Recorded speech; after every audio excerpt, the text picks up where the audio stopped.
President Trump still railing against GM CEO Mary Barra's plans to shut down plants and lay off thousands of workers just before Christmas. Here he is with Fox News' Harris Faulkner this afternoon.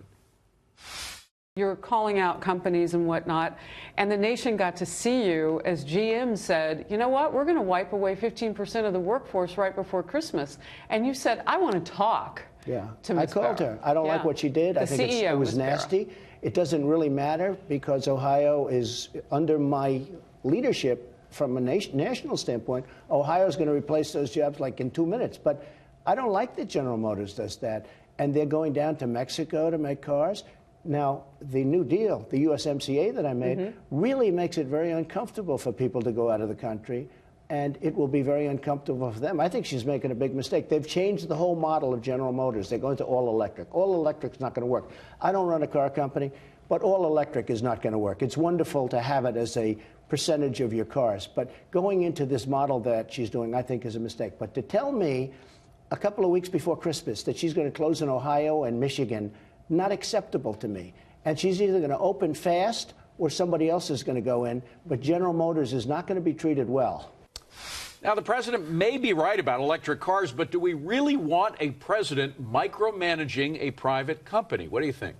Absolutely not, at least not in my opinion. I think this is a gross overstep of the government. We are not a communist country. The president is of leadership of Ohio, as he is the rest of the country, but the government is not supposed to be involved in the free markets. Aren't the Republicans the free market people? I mean, right now, GM produces more cars in China right now. Is it easier for those guys to produce cars in China than it is in the United States? The reason they had a bailout was because they ran their company poorly, not profitably. They had to have a bailout. Now they're running their company profitably, and the government says, wait a minute, we're going to step in and we're going to help you run your government. The politicians are really going to help somebody run a private enterprise? I think it's contrary to everything America stands for. And Republicans shouldn't like deficits either. But anyways, back to the green credits. You know, they're talking about cutting those rebates, the $7,500 that you get on every electric car that you buy. That's going away for GM anyways at the end of this year. They're almost at $200,000. So I'm not sure there's that much at stake or that much that the government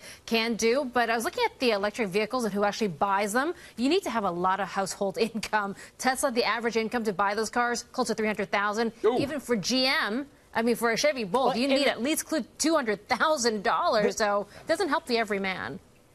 And the green subsidies are wrong, and the bailouts were wrong. You know, it surprised me that old saying that he who writes the checks makes the rules, and now apparently the president thinks, you know, because we wrote the check, the government wrote the check, somehow we make the rules. I mean, Trump supported the bailouts, but we know they were wrong. And, you know, we are better off. America is better off, to John's point, if GM can make those cars at a lower cost. That savings is reinvested into new jobs. And you know what? We used to be something like 95% agriculturally employed in this country. Thankfully, those jobs were replaced by automation, some by outsourcing. So you can measure an economy by the number of jobs that are destroyed. And it just might be that the U.S. isn't a car manufacturer in the next 100 years. That might not be a bad thing. We'll be a technology investor. New jobs are created when other ones are destroyed. So, I mean, I think, Jonathan, that is what President Trump has sort of run against, the idea that we are no longer capable of competing for manufacturing and so forth.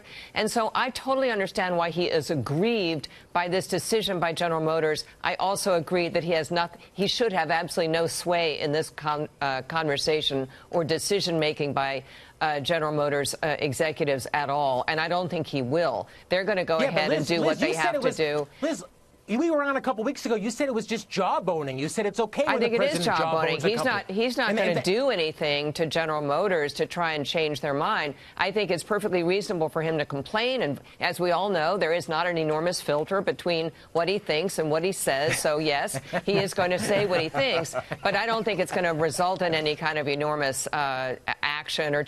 And in terms of changing the electric car rebates and stuff like that, as Susan points out, that's not a big issue anyway. Although I do think that Mary Barra is still kind of stuck in the Obama era mindset that because of the fact that GM was bailed out and is still owes money to the taxpayers, that she's got to pursue that electric agenda that Obama was just pounding her on and pounding GM on, even if it wasn't profitable. Or she may be betting wrong.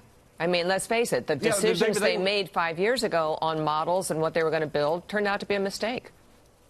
Yeah, but David, they had the bailout. They still went bankrupt, just like Detroit went bankrupt. So it's not like it really helped them. And what the government did was they took a bad equity stake. They took a 61% equity stake. They sold that at about a $12 to $13 billion loss. And that's what these politicians are talking about, saying this is the money that should be paid back. That should not be paid back. That was a bad private equity deal by the government. Surprise, surprise. That's money they lost because they did not take an equity stake correctly. Good stuff, gang. Thank you very much. Well, go ahead, Jonathan. Now, let's hope this time around, if the economy worsens, I'm just saying that there aren't any new bailouts on the horizon, whether it be for banks or steel companies, car companies, or anyone else. Let's hope there are no more bailouts. Well,